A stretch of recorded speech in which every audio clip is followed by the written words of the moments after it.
मुझे सच में यकीन नहीं हो रहा है कि ये लोकेश कनगराज की फिल्म है। रजनी सर का तो ठीक है, उनकी हमें आदत है, पर दर्द मुझे इस इंसान की वजह से हो रहा है। लोकी ने अपनी वैल्यूज इतनी हाई कर रखी है कि उनसे कुछ नॉर्मल देखने की उम्मीद ही नहीं कर सकते हम लोग। अब कूली अच्छी है बुरी है, ये सारी चीजें तुमने रिव्यूज वाली वीडियोस में देख रखी होंगी, तो इधर मैं उसको रिव्यू करने नहीं आया हूँ। हम कूली का डीप एनालिसिस करके ये जानने की कोशिश करेंगे कि लोकी ने ऐसी कौन सी गलती कर दी कि उनकी फिल्म में जो हमेशा अलग किक देती है, इस बार वो टिपिकल साउथ मसाला फिल्म की वाइब दे रही है। और क्योंकि ये एनालिसिस वीडियो है तो स्पॉइलर होंगे, तो मूवी नहीं देखी है तो अभी रुक जाओ। और वैसे भी स्पॉइलर की ही बात नहीं है, जो कुछ भी मैं तुम्हें बताऊंगा उसको समझने के लिए तुम्हारा कूली मूवी को देखना जरूरी है।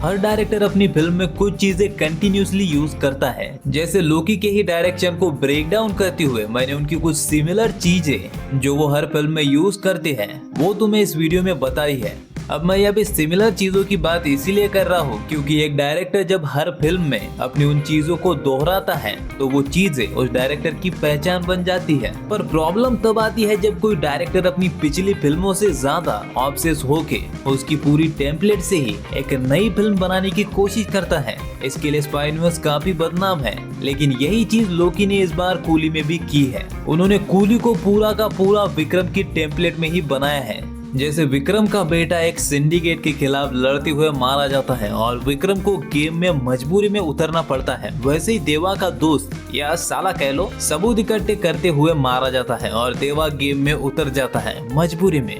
दोनों रिटायर थे। जिस तरह से विक्रम का बेटा मरते हुए संदनम को ये बता के जाता है कि उसका बाप आने वाला है, वैसे ही राजशेखर भी दयाल को यही बताता है कि उसे मारने के लिए देवा आएगा। और ये तो कुछ भी नहीं है, इनके मोटिवेशन भी सेम है। जैसे कि विक्रम पहले तो गेम में सिर्फ अपने बेटे का बदला लेने के लिए उतरता है, लेकिन जब उसे पता चलता है कि ड्रग्स किस तरह से इंडिया को तबाह कर रहे हैं तो सोशल सर्विस शुरू कर देता है। सेम उसी तरह से देवा भी पहले अपने दोस्त के कातिल को मारने के लिए आता है, लेकिन जब उसे साइमन के हार्ट स्मगलिंग के बारे में पता चलता है, खास करके ये कि वो कूलियों के हाथ निकालता है, तो फिर वो भी सोशल सर्विस करने लगता है। लेकिन कहानी यहाँ तक रुकती नहीं है और है, आगे सुनो। जिस तरह से विक्रम में हम एजेंट टीना के अचानक से असली रूप में आने से शॉक हो जाते हैं, वैसे इधर दयाल की बीवी के साथ ट्राई किया गया है। और मैं जानता हूँ कि ये चीज मूवी देखते वक्त बहुत सारे लोगों ने नोटिस की होगी क्योंकि एजेंट टीना बहुत ही हिट हुई थी और शायद लोकेश ने इसी वजह से इस कैरेक्टर को वैसा रखा।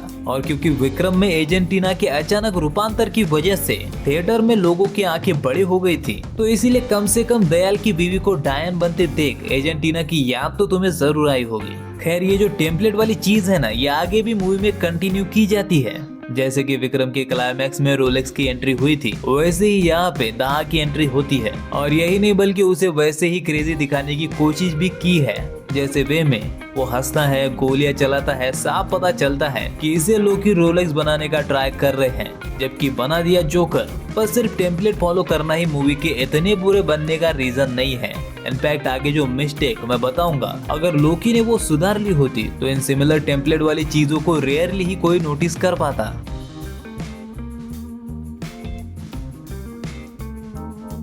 अब तुम्हें मैं ये पहले ही बता चुका हूँ कि लोकी की फिल्मों की जान होती है उनके यूनिक स्टाइलाइज कैरेक्टर। क्या हुआ, तुमने वो वीडियो नहीं देखी? अरे यार, एक काम करो, ये वीडियो होते ही उसे देख लेना, तुम्हारे लिए मैं उसे आई बटन में डाल दूंगा, ठीक है? अब तो खुश हो ना? तो चलो फिर आगे बढ़ते हैं। इस पॉइंट को समझने के लिए मैं तुम्हें एक सिंपल सवाल पूछता हूँ, तो बताओ कूली में ऐसा कौन सा कैरेक्टर था जो एकदम हटके था? अरे मैं क्या बताऊं, मैं क्या बताऊं, मैं क्या बताऊं? क्या हुआ, याद नहीं आ रहा? अबे जब कोई है ही नहीं तो याद कैसे आएगा? दयाल का नाम भी मत लेना, वो भी रेयर नहीं है। हाँ, वो फर्स्ट हाफ में काफी कमाल की चीजें करता है, लेकिन सेकेंड हाफ में उसका भी हाल वही होता है जो कि बाकी कैरेक्टर का लोकी ने किया है। अच्छा, तुम्हें ये तो पता ही होगा कि विक्रम मूवी का हर कैरेक्टर अपने आप में एक ऑरा कैरी करता है और हर किसी का अपना एक क्लियर मोटिव भी होता है। एग्जाम्पल के लिए विक्रम ड्रग माफिया को मिटाना चाहता है, संदनम को अपनी खुद की सरकार बनानी थी, यानी कि अपना एक एम्पायर खड़ा करना था। रोलेक्स को पावर का भूखा दिखाया गया है। और जैसे जैसे स्टोरी आगे बढ़ती है, इनके मोटिवेशन सिचुएशन के हिसाब से चेंज भी होती है, जो इन्हें और ह्यूमंस बनाता है। जैसे कि मैंने विक्रम का मोटिव तो पहले ही बता दिया, कि वो अपने बेटे का बदला लेने के लिए फील्ड में उतरता है। लेकिन जैसे जैसे फिल्म आगे बढ़ती है वो ड्रग्स को मिटाने के लिए अपनी एक टीम खड़ी कर देता है। वहीं पे संदनम जो पावर का भूखा होता है, मूवी जैसे जैसे आगे बढ़ती है उसका मकसद रोलेक्स का कंटेनर ढूंढने में बदल जाता है ताकि अपनी फैमिली को रोलेक्स से बचा सके। और पावर से ऑब्सेस रोलेक्स सब कुछ खोने के बाद अब सिर्फ इन तीनों को मारना चाहता है, जिसके लिए वो बाउंटी भी रखता है।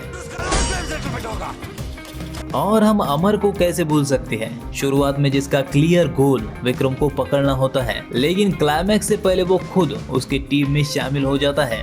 तो ऐसे बनती है अच्छे कैरेक्टर जिनके गोल क्लियर होते हैं और सिचुएशन के साथ चेंज भी हो सकती है, जैसे कि हम इंसानों के होते हैं। पर कूली में देवा के अलावा किसी और का गोल क्लियर ही नहीं होता। सबसे जरूरी कैरेक्टर यानी अपना मेन विलन, उसे क्या चाहिए खुद उसे ही नहीं पता। वो बस आता है, लोगों को मारता है एंड दैट्स इट। एवं उसे पैसे से भी कुछ खास लगाव नहीं है। दयाल के पास उसका करोड़ों का माल है, लेकिन वो उसको पूछताछ किए बिना ही मार देता है। अब चलो पैसे से नहीं तो जोकर की तरह केओस से प्यार होगा, लेकिन नहीं, उसके सामने देवा उसके एक आदमी को मार देता है पर उसके ईगो को जरा सा भी हर्ट नहीं होता। एवं वो स्मार्ट भी नहीं है। और उसके साथ ऑलमोस्ट सभी कैरेक्टर की हालत सेम है, क्योंकि रजनी सर को दिखाने के चक्कर में किसी को स्क्रीन टाइम ही नहीं मिला। और ये हैरानी की बात इसीलिए है क्योंकि एक कैरेक्टर को ऑडियंस से जोड़ने में लोकी का कोई भी हाथ नहीं पकड़ सकता। वो अपने कैरेक्टर्स को ऐसे लिखते हैं कि हीरो और विलन तो छोड़ो, पर जो साइड कैरेक्टर्स है उनसे भी तुम आसानी से कनेक्ट कर जाते हो, लाइक खेती में नेपोलियन और बच्चों की गैंग, विक्रम में संदनम के कुछ फैमिली मेंबर्स और विक्रम की पूरी टीम,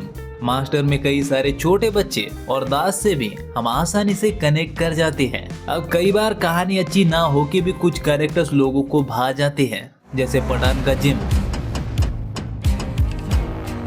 और कई बार कहानी अच्छी हो के भी कैरेक्टर अंडर कुक्ड रह जाते हैं, जैसे कि बैटमैन वर्सेस सुपरमैन में सुपरमैन का कैरेक्टर। पर अफसोस है कि इस बार ना लोकेश की कहानी अच्छी थी और ना कैरेक्टर्स। पता है विक्रम की टीम जैसा कनेक्शन देवा के कूलियों से क्यों नहीं हो पाता? क्योंकि उन्हें स्क्रीन टाइम ही नहीं मिला। वो बस एक एक्शन सीन के लिए आते हैं। ऐसे में ऐसा लगता है कि देवा ने उन्हें भाड़े के गुंडों की तरह बुलाया है, जो कि उसके ऑर्डर से ही मारते हैं। पर फिर भी अगर देवा के कैरेक्टर पे लोकी ने अपना पूरा ध्यान रखा था तो फिर उसका कैरेक्टर हमें उतना ग्रेट क्यों फील नहीं होता जितना कि केती और विक्रम का हुआ था? चलो इस सवाल का जवाब तुम्हें नेक्स्ट पॉइंट में देता हूँ।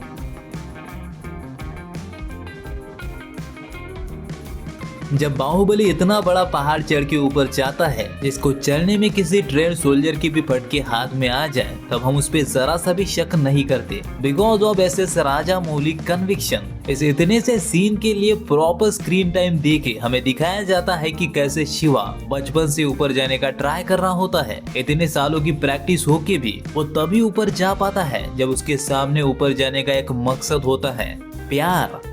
ये काफी रियलिस्टिक हो गया क्या? तो चलो इसी चीज को लोकेश के डायरेक्शन से समझते हैं। संदनम को हम एक ड्रग लेते हुए देखते हैं, जिसके बाद उसमें सुपर ह्यूमन एबिलिटीज आ जाती हैं और वो ड्रग्स उसी ने बनाया होता है। पर वो उसे इसीलिए बना पाता है क्योंकि वो सर्टिफाइड डॉक्टर होता है और उसका एक लैब भी होता है। पर कूली में राजशेखर वो कुर्सी कहाँ पे बनाता है? अच्छा चलो उसे भी छोड़ो, जानवर को जलाने के लिए कोई कुर्सी कैसे बना सकता है? मतलब जब तुम्हें पहले से ही पता होगा कि तुम उस पे बिल्ली कुत्ते जैसे जानवर रखने वाले हो तो तुम एक कुर्सी कैसे बना सकती हो?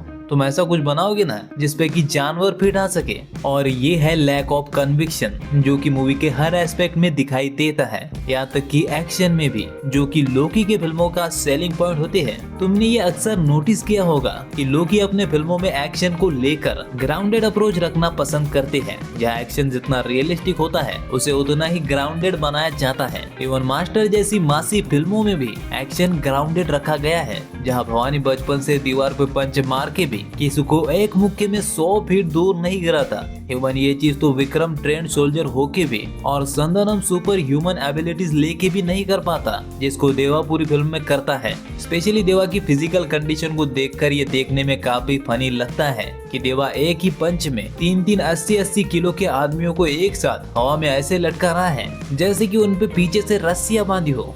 एक मिनट, रस्सियां तो सच में बांधी थी। कहने की बात वही है कि देवा की बॉडी को देखकर ये चीजें हजम करना बहुत ही मुश्किल है और ये बात कहीं ना कहीं लोकेश भी जानते थे। इसीलिए उसको डाइजेस्ट करने के लिए उन्होंने देवा को एक प्रोटीन वाला डायलॉग भी दिया है। पर फिर भी एक डायलॉग से ये चीजें हजम नहीं होने वाली। और ऑनेस्टली यार इसमें रजनी सर का दोष नहीं है, वो तो कई सालों से यही सब करते आए हैं। हमारी उम्मीदें जुड़ी थी लोकी से, जिनको हमने पहले भी मास और क्लास का ब्लेड अच्छे से दिखाते हुए देखा था। पर यार सच कहो तो कैरेक्टर को लेकर इससे अच्छा कन्विक्शन मेरे को जेलर में देखने को मिला था। और जिस तरह की जेलर मूवी थी, मैंने ये सोचा था कि लोकी कूली में रजनी को जेलर से बेटर दिखाएंगे, पर रजनी सर को तो छोड़ो, पूरी मूवी में दयाल को छोड़ के कोई भी कन्विंसिंग कैरेक्टर देखने को ही नहीं मिलता। मतलब कि कैरेक्टर डेवलपमेंट ही नहीं है। और जो मैं कहने जा रहा हूँ शायद तुम्हें झूठ लगे, पर मुझे लगता है ये सब डायरेक्टर लोकेश कनगराज ने जानबूझ के किया है।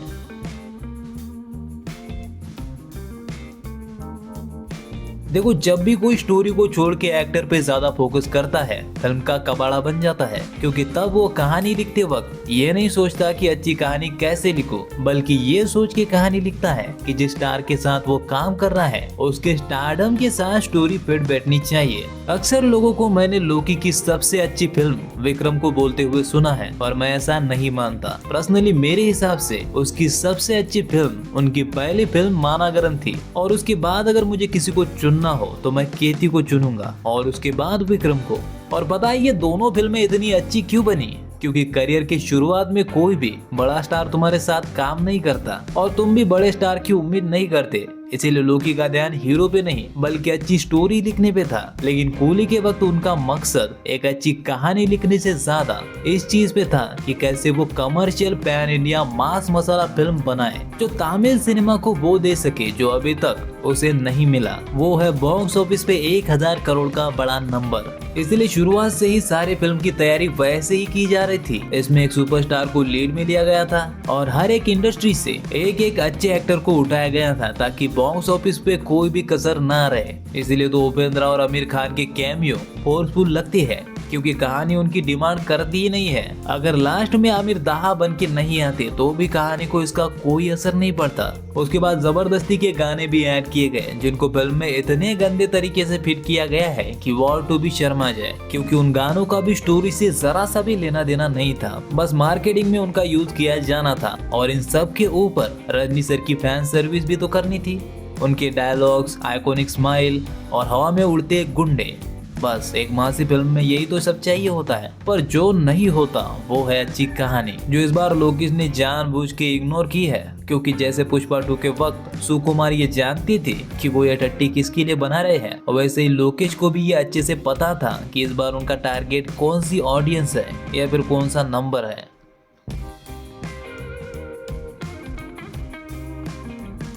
कूली का क्लाइमैक्स बहुत ही मीडियोकर था। आई डोंट नो तुम्हें पता है कि नहीं, पर लोकेश की फिल्मों की एक खास बात उनके क्लाइमैक्स भी होती है। अब तुम्हारा तो पता नहीं, लेकिन खास करके मुझे उनकी फिल्मों के क्लाइमैक्स बहुत ज्यादा पसंद आते हैं। अगेन मैंने ये पॉइंट भी इसी वीडियो में डिटेल में कवर किया है और तुम्हें समझ आए इतना तो मैं यहाँ पे बता ही सकता हूँ। तो लोग पता है अपने क्लाइमैक्स के साथ क्या खास करती है? वो पूरे फिल्म में ऑडियंस के सबकॉन्शियस माइंड में अर्जेंसी क्रिएट करती है, जिसका पे ऑफ हमें लास्ट में ही मिलता है। एग्जाम्पल के लिए विक्रम मूवी में रोलेक्स को छोड़ के सबसे पावरफुल 2 ही कैरेक्टर होती है, एक संदनम और दूसरा विक्रम। इनसे जो भी भिड़ता है वो हारता है या फिर मरता है। और पूरे फिल्म में लड़ाई इनके बीच हो के भी ये आपस में कभी भी नहीं लड़ते, क्योंकि इनकी फाइट को बचा के रखा जाता है एंडिंग के लिए। और लास्ट में बहुत से लोग होके भी जानबूझ के सिर्फ इन दोनों को ही हैंड टू हैंड लड़ाया जाता है, जबकि उधर साइड में अमर भी खड़ा होता है और इधर संदनम की गैंग भी होती है। लेकिन जो इन दोनों के बीच में लड़ाई होती है भाई, देखने में क्या मजा आता है, क्योंकि मुझे हैंड टू हैंड बैटल में दोनों को आमने सामने देखने में मजा आता है। और मैं ये बहुत बार कह चुका हूँ और लोकी हमेशा वही करते हैं। और यही चीज लोकी ने कूली में भी करने की कोशिश की है, पर नहीं हो पाया। और क्यों नहीं हो पाया इसके जिम्मेदार वो सभी रीजन है जो मैंने तुम्हें ऊपर दिए, जैसे कि लैक ऑफ कन्विक्शन। मतलब कि यार तुम ही सोचो, कहा विक्रम और संदनम की हैंड टू हैंड ग्राउंडेड और ब्रूटल लड़ाई, और कहा ये रजनी सर की स्टाइल में ढिशुम ढिशुम।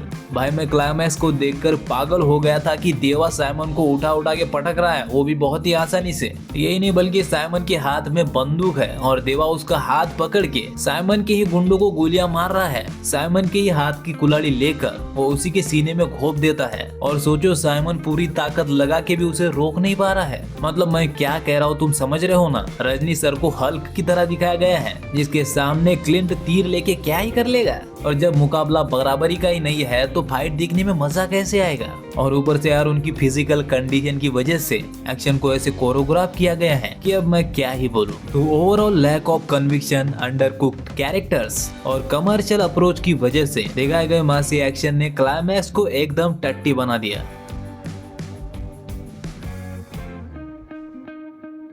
जैसे कि मैंने ऊपर तुम्हें कहा था कि लोकेश कनगराज की फिल्मों में बैलेंस रहता है मास और डार्कनेस का। मतलब एक तरफ जहाँ सिचुएशन बहुत ही टाइट और सीरियस होती है, वहीं पे स्टाइलिश कैरेक्टर्स एंट्रीज, मासी डायलॉग्स जैसी चीजों से फैन सर्विस भी की जाती है, लेकिन ग्राउंडेड अप्रोच के साथ जहाँ पे वो हर फिल्म में अपनी डार्क टोन को कैरी करते हुए चलती है। उसी के हिसाब से सिनेमेटोग्राफी, लाइटिंग, डायलॉग्स और सबसे मेन इमोशंस को पूरे फिल्म में कैरी ऑन किया जाता है। लेकिन यहाँ पे पहले तो मुझे सिनेमेटोग्राफी और कलर ग्रेडिंग वो पुराने साउथ फिल्मों की याद दिला रही थी। मतलब कि वो अच्छी थी पर पता नहीं क्यों मुझे विंटेज वाली याद दिला रही थी। और चलो इसे तो हम इग्नोर कर भी देते, लेकिन टॉपिक इतना डार्क होके भी मूवी की टोन उसे मेंटेन करने में लैग कर रही थी। मतलब कि सारी चीजों का बैलेंस ही नहीं हो पा रहा था। ये लोग रोज लाशों को राख में बदल रहे थे और मुझे कुछ फील ही नहीं हो रहा था। एवं देवा का अपने दोस्त के लिए दुख भी फील नहीं कर पा रहा था कोई भी, क्योंकि कभी वो दुखी है तो कभी मासी डायलॉग मार रहा है। इमेजिन करो एक इंसान का दोस्त मर गया है और वो उसकी बेटी को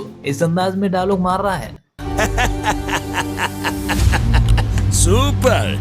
माना वो तुम्हारे पापा थे, पर मेरा वो जिगरी दोस्त था। Basically film stylise mass action moments को सोबर स्टोरी टेलिंग के साथ बैलेंस करने में स्ट्रगल करती है, क्योंकि सिचुएशन तो सीरियस है लेकिन देवा का कैरेक्टर ही इतना इनविंसिबल है कि तुम कुछ भी फील ही नहीं कर पाते। जैसे देवा की बेटी दयाल के साथ ट्रेन में फंसी हुई है, लेकिन देखने वालों की धड़कनें बढ़ ही नहीं रही। साइमन देवा के सामने उसकी बेटी का दिल निकालने के लिए उसे भेज दे रहा है, पर फिर भी देखने वाले को अर्जेंसी फील नहीं होती। जो कि नोटिस करने वाली बात है कि हर फिल्म की तरह लोकेश ने यहाँ पे वो अर्जेंसी क्रिएट करने की कोशिश की थी, जो सीन्स मैंने तुम्हें अभी बताया उन्हीं के जरिए। लेकिन हर बार की तरह वो यहाँ पे फील नहीं होती, क्योंकि हम जानते हैं कि थलाइवा सब संभाल लेंगे। और होता भी बिल्कुल वही है। देवा को पूरे फिल्म में एक बार भी स्ट्रगल करते हुए नहीं दिखाया गया है। इनफैक्ट एक सीन में जब उसे कुल्हाड़ी लगती है तो उसे कुछ भी नहीं होता, वो आसानी से उसे निकालता है और भूल जाता है जैसे कि वो वुल्वरिन हो। तो यहाँ पे प्रॉब्लम यही है कि लोकेश जिस डार्क सीरियस टोन के साथ फिल्म को कैरी करने की कोशिश कर रहे हैं, उसमें देवा का कैरेक्टर फिट ही नहीं बैठता। क्योंकि ये चीज तभी काम आती है जब आपके कैरेक्टर उस सिचुएशन में बेबस नजर आए, उन्हें हम हालातों के सामने टूटते बिखरते देखे जैसे कि दिल्ली को देखते हैं। लेकिन देवा या फिर यूं कह लो कि रजनी सर के स्टारडम को वो चीज सूट ही नहीं करती। अब बैड स्क्रिप्टिंग से मेरा मतलब सिर्फ फिल्म की कहानी से नहीं है।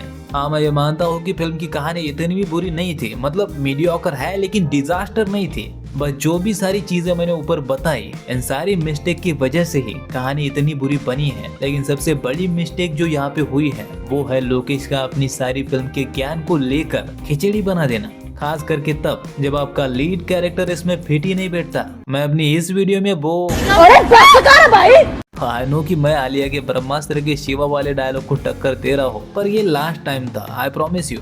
तो उस वीडियो में मैंने बताया था कि कैसे लोकेश कनगराज ने अपनी पहली फिल्म में हाइपरलिंक स्टोरी टेलिंग का यूज किया था, जिसमें बेसिकली एक सीधी सादी कहानी नहीं होती बल्कि मल्टीपल सब प्लॉट होती है। और डायरेक्टर या फिर राइटर का काम होता है ऐसी सिचुएशन क्रिएट करना ताकि वो सारी कहानियां एक साथ जुड़ सके। और उनकी जो आगे की फिल्में आई उनकी कहानियां भी हाइपर लिंक से काफी ज्यादा इंस्पायर्ड थी, जहाँ पे उनकी हर फिल्म में एक सीधी सादी कहानी ना होके कम से कम 2 या फिर 3 कहानियों को एक साथ लाया जाता था। जैसे विक्रम में अमर, संदनम और विक्रम, तीनों की अपनी अलग अलग कहानियां थी जो संदनम की एक गलती की वजह से जुड़ जाती है। अब ये वही सिचुएशन है जो मैंने तुम्हें कहा था कि राइटर या फिर डायरेक्टर को क्रिएट करनी होती है। और बेसिकली मुझे इस तरह की फिल्में भी बहुत पसंद है, इसीलिए मुझे लोकी इतनी पसंद है। और मैं सच कह रहा हूँ, जब कूली का अनाउंसमेंट हुआ था तब इतने सारे कैरेक्टर्स को देखकर मैं बहुत खुश था। मुझे लगा था फाइनली डायरेक्टर मानागरम जैसा कुछ दिमाग हिला देने वाला लाने वाले हैं, और उन्होंने कूली में ट्राई भी किया। लेकिन उनकी एक मिस्टेक ने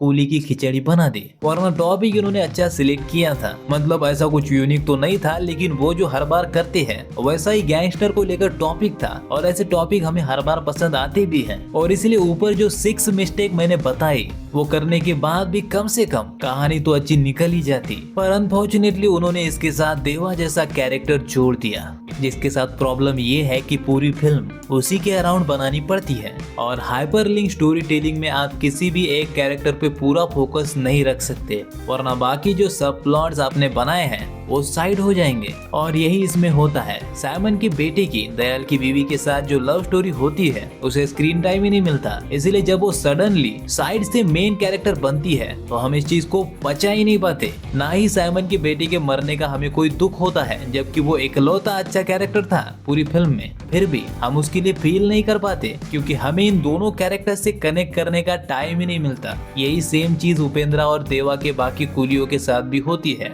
रजनी सर के स्वैग को दिखाने के चक्कर में लोग उनको दिखाना ही भूल जाते हैं और इसमें गलती लिखावट से ज्यादा गलत कैरेक्टर चूज करने की है या फिर गलत अप्रोच की है। जब जब भी लोकी ने अपने हाइपरलिंक से इंस्पायर स्टोरी टेलिंग के साथ किसी स्टार की फैन सर्विस को दिखाने की कोशिश की है, उनकी स्क्रिप्ट कमजोर पड़ जाती है। पास्ट में मास्टर और लियो इसके एग्जाम्पल है और अब कूली भी उसी का शिकार हुई है।